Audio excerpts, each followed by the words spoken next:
6 মহাদেশের ৩২টি দল আর 12টি ভেন্যু।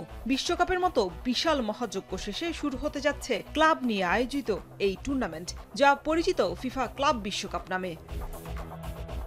আসরটি ২০০০ সাল থেকে শুরু হলেও কখনো ৬ দল, কখনো আবার ৭ দলের অংশগ্রহণে ততটা আলো ছড়াতে পারেনি। তবে এবার বিশ্বব্যাপী ছড়িয়ে দিতে ব্যাপক আকারে আয়োজনের পরিকল্পনা করেছে ফিফা।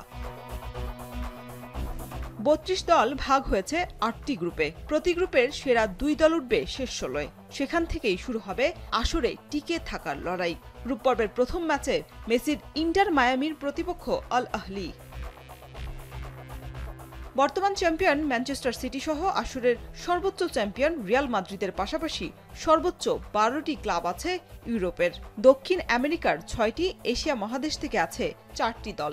আবার অপেক্ষাকৃত দুর্বল ওশেনিয়া ফুটবল ফেডারেশন থেকেও লড়াইয়ে নাম লিখিয়েছে একটি দল। আয়োজক দেশ হিসেবে থাকছে যুক্তরাষ্ট্রের ইন্টার মায়ামি। শুরু হওয়া নতুন এই আসরে ব্রাজিলের ফুটবলারদের আধিপত্য দেখা যাবে বেশি। ব্রাজিলের ৪টি ক্লাব সহ ইউরোপের শীর্ষ club Real Madrid, man city সহ পিএসজি দলেও রয়েছে একাধিক ব্রাজিলিয়ান তারকা footballer.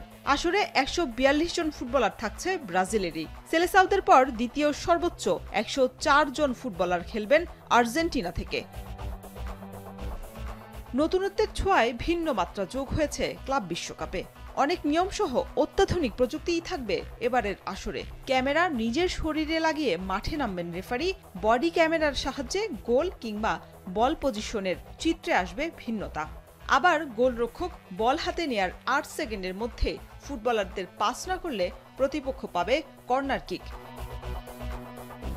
Messi, Harry Kane, Luis সুয়ারেজদের মতো তারকা ফুটবলার থাকলেও দেখা যাবে না ক্রিশ্চিয়ানো রোনালদোর মতো বড় তারকাকে। না থাকার তালিকায় আরও আছেন মোহাম্মদ সালাহ, নেইমার সহ তরুণ উঠতি তারকা ফুটবলার লামিনে ইয়ামাল।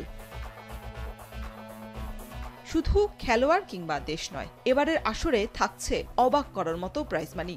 আগেই ফিফার ঘোষণা অনুযায়ী জানা যায় ১০০ কোটি মার্কিন ডলার প্রাইজ মানি থাকছে এবারের আসরে। আর আয়ের হিসেবটা তার থেকেও বেশি, ২০০ কোটি ডলার ছাড়িয়ে যেতে পারে। এদিকে এক বিবৃতিতে ২০২৮ সাল থেকে নারী ক্লাব বিশ্বকাপ আয়োজনের ঘোষণা দিয়ে রেখেছে ফিফা। শরীফ রওশন, এখন।